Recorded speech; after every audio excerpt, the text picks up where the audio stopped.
South India shopping mall the wedding మంత్ర సరికొత్త wedding collection south India shopping mall.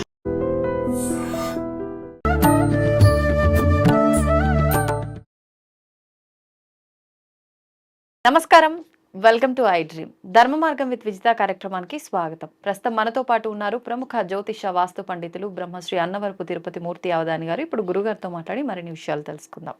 నమస్కారం గురుగారు. ఓం శ్రీ మహాగణాధిపతయే నమః. గురుగారు, అభిషేకాలు చేస్తూ ఉంటాము. అభిషేకాలు కూడా పంచామృతాలతో చేస్తూ ఉంటాము, పళ్ళ రసాలతో అని రకరకాల అభిషేకాలు చేస్తూ ఉంటాం. అయితే మనం భగవంతుడి పైన భక్తితో చేసే ఈ అభిషేకాన్ని కూడా కొంతమంది ఏ విధంగా మాట్లాడతారంటే, అభిషేకం పేరుతో పాలు, పెరుగు ఇలాంటివి రకరకాల ద్రవ్యాలన్నీ కూడా లీటర్లు వృధా చేస్తే ఏమొస్తుంది, ఆకలితో ఉన్న వాళ్ళకు అవి ఇస్తే ఉపయోగపడతాయి కదా అని మాట్లాడుతూ ఉంటారు. అంటే వాళ్ళు భగవంతుడి పైన భక్తి లేక నాస్తికత్వంతో మాట్లాడుతున్నారు అనుకోవచ్చో, ఒక మూర్ఖత్వంతో మాట్లాడుతున్నారు అనుకోవచ్చో. మనం భగవంతుని నమ్మే మనలాంటి వాళ్ళకి మాత్రం అది చాలా తప్పుగా అనిపిస్తుంది, బాధగా అనిపిస్తుంది. అరే ఏంటి వీడు ఇలా అన్నాడు అని చెప్పి. ఏమంటారు దాని గురించి మీరు అసలు? దీనికి కొన్ని ఉదాహరణలు కూడా ఉంటాయి, అన్నీ కలిపి దీని విషయం కూడా చెప్తా. ఒక సామాన్యుడి ఇంట్లో వివాహం జరుగుతుంది. 4-5 రకాలతోటి ఎంత తిన్నా కడుపుకి 4-5 రకాల మించి మనం తినలేం కదా. అవునండి. మా అయితే ఒక 10 రకాలు వేసుకోండి. ఏ పప్పు, నెయ్యి, మజ్జిగ, అప్పడము, ఉడియం ఇవన్నీ లెక్కేసుకుంటే ఒక 10 రకాలు వేసుకోవచ్చు. మనం భోజనం చేస్తున్నాం. ఒక ధనవంతుడి ఇంట్లో వివాహం జరిగితే 200 రకాలు పెడుతున్నారు. తిన్నదానికన్నా పారేసేది ఎక్కువ ఉంది. మరి అటువంటి వాళ్ళంతా ఆ ద్రవ్యాన్ని వృధా చేసేటువంటి బదులు అనాథాశ్రమాలకి పంపించచ్చుగా. మొత్తం వండారు, ఎంత పారేస్తున్నారో తెలుసు మనకు. సగం వరకు అనాథాశ్రమాలకి పంపించచ్చుగా, ఎందుకు పంపించలేరు? అవన్నీ వాళ్ళకి సంబంధం లేదండి. వాళ్ళకి ఏంటంటే కేవలం ఈశ్వరుడి మీద పాలు పోస్తున్నారు వృధా, పెరుగు పోస్తున్నారు వృధా. ఓకే, అసలు దేనికి పోస్తున్నాం? అన్నాత్ భవంతి భూతాని పర్జన్యాత్ అన్న సంశయ యజ్ఞాత్ భవంతి పర్జన్య యజ్ఞ కర్మ సముద్భవ అని చెప్పి మనకు భగవద్గీతలో చెప్పబడి ఉంది. మనం ఏం చేస్తే ఏది వృద్ధి కలుగుతుంది అనేటువంటిది. మనం ప్రతి ఒక్కటి కూడా వృద్ధి కలగటం కోసం నెయ్యితో అభిషేకం చేస్తే తేజో వృద్ధి, పాడి అంటే మరి ఆవులు, గేదెలు అవన్నీ వృద్ధి కలుగుతాయి. తేజస్సు అంటే మన మనిషి యొక్క పుష్టి వృద్ధి కలుగుతూ ఉంటుంది. అలా ఒక్కొక్క ద్రవ్యంతో అభిషేకము చేయటం మూలాన అది వృద్ధి అనేటువంటిది కనిపిస్తుంది. అంటే మీరు ఎప్పుడో మీ తర్వాత తరాలకో, మీరు పెద్ద అయిన తర్వాత ఫలాలు అనుభవించడం కోసం ఇప్పుడే ఇవన్నీ మీరు పారపోస్తారా? నిజమే కదండి మాట. ఓకే, జామ చెట్టు, మామిడి చెట్టు ఇవన్నీ ఉంటాయి. వాటికి నీళ్ళు ఎక్కడ పోస్తారండి? మొదట్లో కదా. ఇప్పుడు ఈ ప్రశ్న మనల్ని, అంటే చాలామంది నేను విన్నా, మొన్న కూడా ఒక చోట విన్నా, ఇవన్నీ ఎందుకు పారపోస్తారని చెప్పి. ఈ మాట అడిగేటువంటి వాడు ఎంత తెలివైన వాడు తెలుసా అండి? తెలివైన వాడు అంటారా? మూర్ఖుడు కాదా? చాలా తెలివైన వాడు అండి, చావు తెలివి అంటారే, అంత తెలివైన వాడు. ఎట్లా అంటే, ఒక వృక్షానికి, చెట్టుకి కాయలు అనేటువంటిది పళ్ళు పైన ఇస్తుంది కదా, ఆ చెట్టుకి కొట్టేటువంటి నీళ్లు పైన కొట్టకుండా కింద ఎందుకు కొడుతున్నారని అడిగేవాడు ఉంటారు, చూసారండి? వాడు ఎంత తెలివైన మూర్ఖుడో. శివుడికి మీరు ఈ ద్రవ్యాలని పారపోసి ఎందుకు అభిషేకం చేస్తున్నారు అనేటువంటి అంత తెలివైన మూర్ఖుడు అండి. ఇంకెంతకుమించి మనం ఏం చెప్తాం దాని గురించి? ఎందువల్లనంటే, ఒక భగవంతుడికి మనం ఒకటిస్తే ఆయన కొన్ని 100 రెట్లు ఇస్తాడు. ఇవాళ ప్రకృతి ఉంది, మనం చేసేటువంటి కొన్ని అపచారాలకు, చేయరాని పనులకు ప్రకృతి ప్రకోపం చెందితే ఆ ప్రాంతం మాత్రమే దెబ్బతింటుందా, మొత్తం దెబ్బతింటుందా? దాదాపుగా మొత్తం అంతా దెబ్బతింటుంది. అలానే మనం అభిషేకం చేస్తూ భగవంతుడికి ఇవన్నీ ధారపోస్తున్నప్పుడు ఆ ప్రాంతంతో పాటు మొత్తం అంతా బాగుపడుతుంది. బాగుపడాలన్నా, చెడిపోవాలన్నా ఒకటి చాలు. రెండో విధానాన్ని మనం అనుసరించట్లా. మనకు కావాల్సింది పృథివ్యాపస్తేజో వాయురాకాశాతు శబ్ద స్పర్శ రూప రస గంధాలు 5. పంచానాం కర్మేంద్రియానాం పంచానాం జ్ఞానేంద్రియానాం. ఆ జ్ఞానేంద్రియాలు మన దగ్గర పనిచేస్తున్నాయి, కర్మేంద్రియాలు ఉపయుక్తంగా ఉన్నాయి కనుక చక్షుస్త్రోత్ర జిహ్వా ఘ్రాణాలు ఇవన్నీ కూడా సరియోగ రీతిలో మనకు ఉన్నాయి. అంటే ఇది నాలుక మీద పెట్టుకోగానే దాని రుచి ఇది తెలుస్తుంది. ముక్కు దగ్గర పెట్టుకుని దాని వాసన ఇది అని తెలుస్తుంది. ఉమ్, ఒక గాలి అనేటువంటి శరీరాన్ని తగిలంగా దాని యొక్క ప్రశాంతత మనం అనుభవిస్తున్నాం. అవును.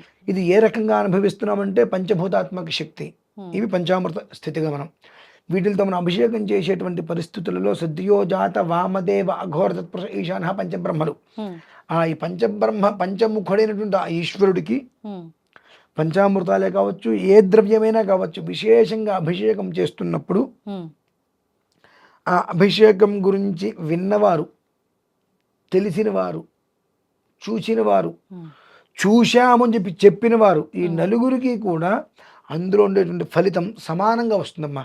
ఆ, చేసిన వాడికి ఎక్కువ, చూసిన వాడికి తక్కువ అని ఉండదు. ఈశ్వరుడి దగ్గర అది ఒక్కటే ఉంది. ఉమ్, నువ్వు ఎంతైనా చెయ్యి, 10 లక్షలు కాదు 10 కోట్లు ఖర్చు పెట్టి చెయ్యి, ఆ, నీకెంత ఫలితం అయితే వస్తుందో చూసిన వాడికి ఎంత ఫలితం వస్తుంది. అందులో ఉన్న గొప్పతనం అంటే సమానత్వం అంతే. అనేటువంటిది. సమవర్తి అని యమధర్మరాజు అంటారమ్మా. ఉమ్, అంటే సమవర్తి సమవర్తి. ఆ. ఉమ్, అంటే వీడు నావాడు, వీడు పక్కవాడు అనేటువంటిది ఉంటుంది. సమయం వస్తే ఆయన పాశం వేసి తీసుకుపోతాడు. ఆ, ఆ, నా బావుమరదనో ఇంకోటనో ఆయనకి అవేం లేవు, ఉమ్, ఉమ్, నా సొంత మనిషి అని. ఉమ్. సమవర్తి. ఆయన కర్తవ్యం ఆయన నిర్వర్తించాల్సిందే. ఉమ్, అలానే ఆ సమానత్వాన్ని అనేటువంటిది ప్రతి మనిషిలోనూ కూడా వచ్చేటట్టుగా ఉమ్, ఈశ్వరుడు వరమిస్తాడు. ప్రతి మనిషికి కూడా 5,000 నోట్లోకి వెళ్ళటానికి మూలాధారంగా నిలబడతాడమ్మా ఆయన. ఉమ్, ఉమ్, దానికోసమే మనం ఎన్నో రకాల అభిషేకాలు చేస్తూ ఉంటాము. గంగి గోవు పాలు గెరటుదైనను చాలు, ఇవన్నీ మనకు ఉంటుంటాయి. మరి ఈ మాట్లాడేటువంటి శోకాల్ పెద్ద మనుషులు, ఉమ్, మరి వీళ్ళంతా పెళ్ళిళ్ళల్లో వేస్ట్ చేసేటువంటి దానికి ఎందుకు మాట్లాడరు?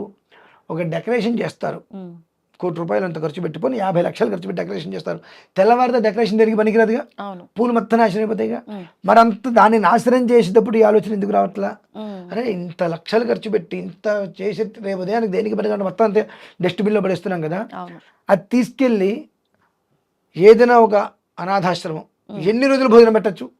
అవును. 50 లక్షల్లో ఒక 100 బస్తాలు బియ్యము, ఒక 100 కిలోల కందిపప్పు అవన్నీ తీసుకెళ్ళి ఇస్తే, నా పిల్ల పేరు మీద అవన్నీ ఇస్తే ఎంతమంది కడుపున అన్నం తింటారు అనేటువంటి ఎందుకు ఆలోచన ఇట్లా. మనం ఎంతండి మొత్తం ఒక ఇంట్లో చేస్తే 1 లీటర్ పాలు 1 లీటర్ పెరుగు మనం స్వామివారి మీద పోస్తాం. అంతే. ఆ స్వామివారి మీద పోసిన ప్రతిదీ మనం తీర్థంలాగానే తీసుకుంటాం. మళ్ళీ పారపోయిట్లా, అవును. దాదాపుగా పారపోయిట్లా. ఉమ్, 10 మంది వస్తే తీర్థంలాగానే స్వీకరిస్తున్నాం మనం. కానీ ఇది ఎట్లాగా దేనికి మనకి రాకుండా పోతుంది కదండి. ఉమ్, ఉమ్, మరి దీన్ని ప్రశ్నించలేని పరిస్థితిలో మనం ఉన్నాం. ఉన్నాం. అంటే ఏంటంటే ప్రతి ఒక్కడికి కూడా ఉమ్, అత్యంత చులకన ఏమిటి అంటే భగవంతుడు, భగవంతుడికి ఇచ్చేటువంటి ద్రవ్యాలు. అసలు రెండు ఆ ద్రవ్యాలు ఆయన కోసమే వచ్చినాయి. ఆ ద్రవ్యాలు ఆయన కోసం. ఆయన కోసమే ఉద్భవించినాయి. ఉమ్, పసుపు కొమ్ములు హోమంలో వేస్తాం. పసుపు కొమ్ములు నువ్వు మొహానికి రాసుకుంటావా? పొడి దాన్ని దంచి రాస్తారు. ఉమ్, దాన్ని నీ విధానం నువ్వు పొడి చేసుకొని రాసుకుంటున్నావు. అవును. కొమ్మునైతే నువ్వు రాసుకోలేకపోతున్నావు. రాయలే. మరి పసుపు కొమ్ములు హోమంలో వేస్తాం.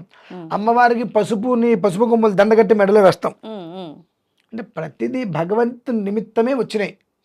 మరి ఇప్పుడు ఒక మాట చెప్తాను, అర్థం చేసుకోవాలి. ఆ, మీరు ఎప్పుడన్నా పసుపు కొమ్ములు పంట చూసారా? పంట. దాని గొప్ప విశిష్టత విచిత్రం ఉందమ్మా. ఉమ్, పసుపు పంట చేతికి వచ్చిన తర్వాత అది కోసేటప్పుడు ఉమ్, ఆడవాళ్ళు ఎవరన్నా దూరంగా ఉంటే వాళ్ళని రానిరు. ఆహా, వాళ్ళు వచ్చి తీస్తే మొత్తం మురిగిపోతుందని చెప్పి, ఓకే, ఓకే, పనికి రాకుండా పోతాయని చెప్పి ముందెడతారు. మీకు ఏమైనా డేట్లు ఏమైనా ఉన్నాయా, ఉంటే రావద్దని చెప్పి చెప్పేస్తారమ్మా. Okay, okay. ఉమ్, ఇది అనాది నుంచి వస్తున్నటువంటిది, ఎన్నో అనుభవాల మీద. ఉమ్, ఉమ్, వీటి గురించి మాట్లాడగలుగుతారా? మాట్లాడలేదు. కేవలం అవతలి వ్యక్తిని, ఇప్పుడు ఒక వ్యక్తిని మనం ఏంటి అని గుర్తించాలన్నా, అతని గురించి మనం మాట్లాడుకోవాలన్నా, ఉమ్, మన యొక్క హైందవ సంస్కృతి మీద విద్వేషంగా మాట్లాడితేనే ఉమ్, ఉమ్, మనం అతని గురించి మనం ఏదైనా ఏంటి ఇట్లా మాట్లాడుతాడు, ఏంటి ఎట్లా మాట్లాడుతాడు, అతను మనం పెద్ద మనిషిని చేస్తాం. అవును. మన దేవుడు గొప్పవాడంటే ఉమ్, 10 మందిని కూడా గొప్పవాడు అన్నాడని పెద్దగా పట్టించుకోరు. అంతే. కానీ ఆ దేవుడి గురించి విద్వేషంగా మాట్లాడి విషం చిమ్మితేనే ఉమ్, అతని గురించి మనం మాట్లాడుకుంటాం. మొన్న చూశాను ఒక వీడియో, ఆ, నాకు అనిపించింది. చాలామంది ఒక సినిమాలో శివుని కించపరుస్తేను, దేవుని కించపరుస్తేను, ఇలా చేస్తారా అలా చేస్తారని చెప్పి, ఉమ్, అదొక సినిమా, నాటక రంగం. ఆ నాటక రంగాన్ని నువ్వు నిజంగా తీసుకుంటున్నావు. కానీ ఉమ్, నిజ జీవితంలో ఒక మనిషి మైకులో దేవుడికి పూజలు దేనికి, పురస్కారాలు దేనికి అని రకరకాలుగా అన్నదాని మాటలని అంటే, మరి మన వాళ్ళు ఎందుకు మాట్లాడలేదు దాని గురించి ఉమ్, అని అనిపించింది. అంతే. మనం ఎంతసేపటికి కూడా ఎదుటి వారిని పెద్ద మనిషిని చేయడమే మినహాయిస్తే మన దాంట్లో ఉన్న పెద్ద వ్యక్తిని గౌరవించడం మనకు చేత కాదు. అనేటువంటి విషయం నాకు బాగా అర్థమైందమ్మా. ఓకే. కేవలం కొంతమంది ఇది పని కట్టుకొని ఎందుకు చేస్తారు అని అంటే, ఇందాక చెప్పే కదమ్మా, అవును. చెట్టు పళ్ళు అనేటువంటిది పైన ఇస్తుంది కనుక మీరు నీళ్ళు అనేటువంటిది చెట్టు కొట్టాలంటే పళ్ళకి నీళ్ళు పెట్టాలి, కానీ చెట్టు మొదట్లో మీరు నీళ్ళు ఎందుకు పడుతున్నారు అనేటువంటి అలా ఆలోచించేటువంటి ఎంత తెలివైన మూర్ఖుడో, శివుడికి మీరు అర్చన ఎందుకు చేస్తున్నారు ఇవన్నీ పారబోస్తున్నారు అంతటి తెలివైన మూర్ఖుడమ్మా. వాస్తవమే అండి, నిజంగానే కరెక్ట్ చెప్పింది మీరు. ఒక రకమైన ఇది మూర్ఖత్వం, తెలివి తక్కువతనము, అహంకారం కూడా చెప్పొచ్చు అవునమ్మా, కదండి. ఖచ్చితంగా. అవును. ధన్యవాదాలండి. దీన్ని తవ్వండి, తవ్వుతూనే శివలింగం. సరే దాన్ని అట్లా కప్పేసేయండి, చూపించదండి. Krishna is there.